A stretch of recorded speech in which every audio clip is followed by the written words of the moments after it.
Good morning, Senators. My name is Riley Gaines, and I'm an advisor for Independent Women's Voice. I recently graduated from the University of Kentucky, where I was a member of the UK's women's swim and dive team. I proudly finished my career as a 12-time NCAA All-American, a 5-time SEC champion, the SEC record holder in the 200 butterfly, making me one of the fastest Americans of all time, a 2-time Olympic trial qualifier, SEC Scholar Athlete of the Year, and SEC Community Service Leader of the Year.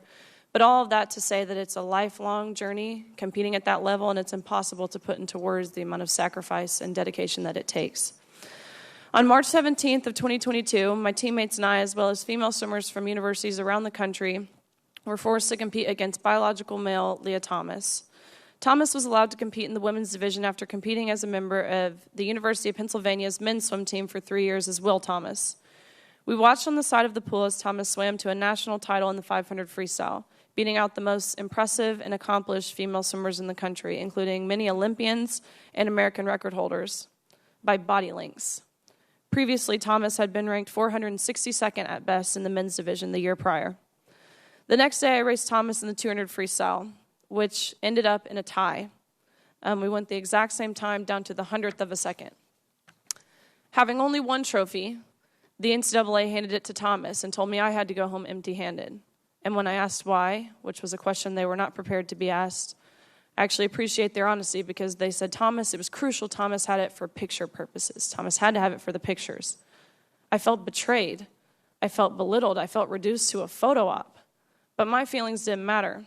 What mattered to the NCAA were the feelings of a biological male. In 1972, Congress enacted Title IX to end unjust sex discrimination in all aspects of education, including college athletics.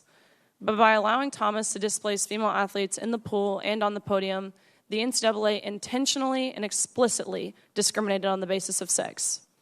Although the NCAA claimed it acted in the name of inclusion, its policies in fact excluded female athletes, which are the very female athletes whom Title IX was passed to protect. But that is not all.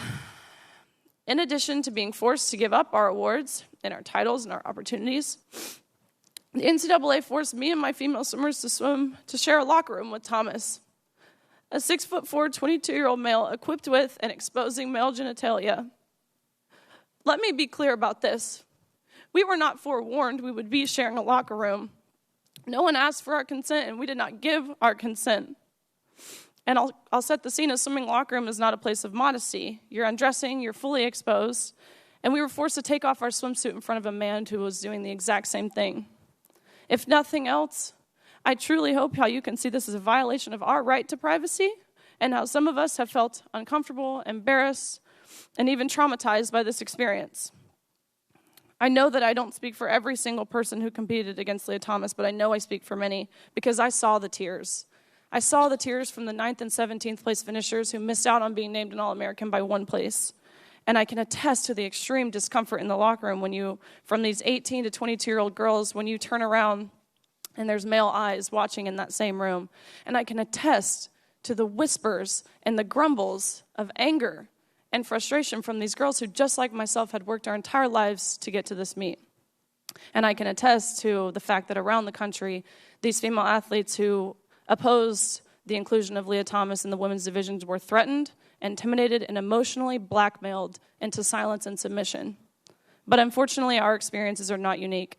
The number of female athletes who have been denied opportunities, traumatized, or hurt by policies that claim to promote inclusion is growing at an alarming rate. I hear these female athletes and their parents. I hear from these people who are seriously injured, one with permanent injuries that will plague the rest of her life because she was forced to compete against a much physically stronger man. This is unacceptable, and the integrity of women's sports is lost. It's unfair, it's discriminatory, and it must stop. Women's rights to privacy, single-sex spaces, and opportunities are being encroached on.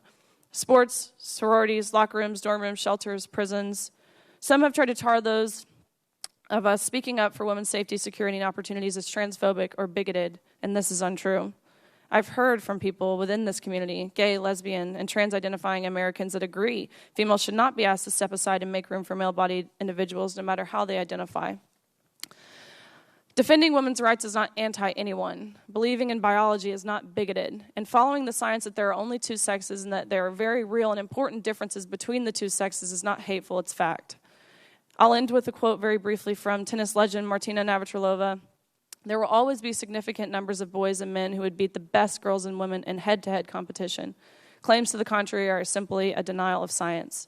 I thank you guys for listening, and I truly hope you heard my story. Thank you, Ms. Gaines.